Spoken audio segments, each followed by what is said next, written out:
Hi, my name is Grace Allord, and this is my final presentation for the Old Testament survey with Pathways. Today, I'm going to be going over a few of the main points and events that the Old Testament talks about and all of the historical periods that make up the Old Testament. The Old Testament is a period from creation in 4000 BC to the period of the Persian Empire and Cyrus, who allowed the Jews to return home from a captivity and rebuild their temple. The Old Testament can be summarized by 9 main historical periods, which are all of the ones listed here. Let's just jump right into it. The first one is the creation, which is from Genesis 1 to Genesis 11, and this includes the 7-day creation, the fall of Adam and Eve, and because of the sinning of Adam and Eve, there needs to be a sacrifice made to be able to be in the presence of God. Also in this category, we have Noah and the flood, the Tower of Babel, which God divided their languages because of their rebellion against God. Next, we have Abraham and his sons, and this is found in Genesis 12 through 50. Abraham was the first Hebrew. God called him out of the land of Ur and made the promise to him about all of the descendants that he will be having, and that even though Sarah was unable to have children, that he eventually would become a father. He was the father to Isaac, who is actually his second son, but we're just going to be talking about Isaac today. From Isaac came Jacob and Esau, and from Jacob he had 12 sons, and through one of his sons, Joseph, the Hebrews were saved from going into extinction because of a famine in the land. The next category we have is Moses and the Exodus, and this is found in the books of Exodus, Numbers, and Deuteronomy.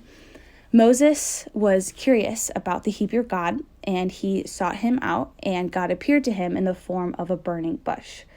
God worked through him to set the Hebrew slaves free. God sent 10 plagues over Egypt to make this happen. And after they were set free, a miracle happened and the Red Sea parted so that they would be able to escape from the people who were going after them. And then Moses went up to Mount Sinai and he met with God, and God gave him the new laws that the Israelites had to live by, which we now know as the 10 Commandments. There were instructions on how to build the tabernacle, where God's presence would reside. And unfortunately, they forgot very quickly that God rescued them, so they built idols just like the Egyptians. And because of that, God had them wander in the wilderness for 40 years because of their disobedience. Next, we have Joshua and the conquest. In this, we see the death of Moses. And then Joshua took charge and eventually led them into the promised land. And another miracle happened where the parting of the Jordan River happened so that they could enter the promised land. And then they spent the next 7 years conquering the land like God commanded.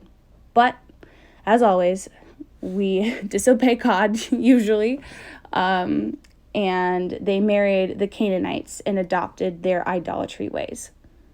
And among all that, the land was split among the 12 tribes. Next, we have the Judges and Samuel. This is found in Judges 1 through 21.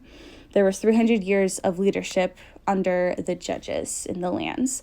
There was a lot of group of people that oppressed them during this time. I'm not going to try to pronounce all of them because I will get half of them wrong, but this is listed on this slide right here.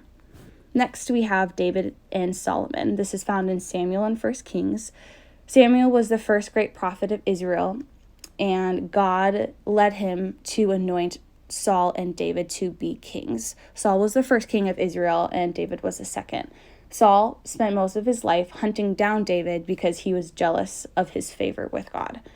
King David was a warrior king. And King Solomon, who is David's son, was a man of peace and wisdom. And under King Solomon's rule, the temple was rebuilt. The kingdom was splitting into two, and there was a lot of corruption because of King Solomon's wives bringing in idolatry, and this is where the downfall started to happen. Next, we have the divided kingdom. This is found in Samuel and 1 Kings, and during this time, there was a civil war that happened. From that, the kingdom split into two. 10 tribes went north, and that became Israel, and 2 went south, and that became Judah. There was a prophet in Jerusalem named Isaiah, and he spoke of the Messiah coming. And then there was another prophet, Jeremiah, who spoke against Judah's idolatry during that time. Last but not least, we have the destruction of Israel and Judah. And this is found in Ezra, Nehemiah, and Esther. The Persian king Cyrus allowed the Jews to go home to rebuild their temple, and an altar for God was rebuilt during this time. And Ezra and Nehemiah canonized the Old Testament, and from then on, it was read and written, and it is the Old Testament that we know today.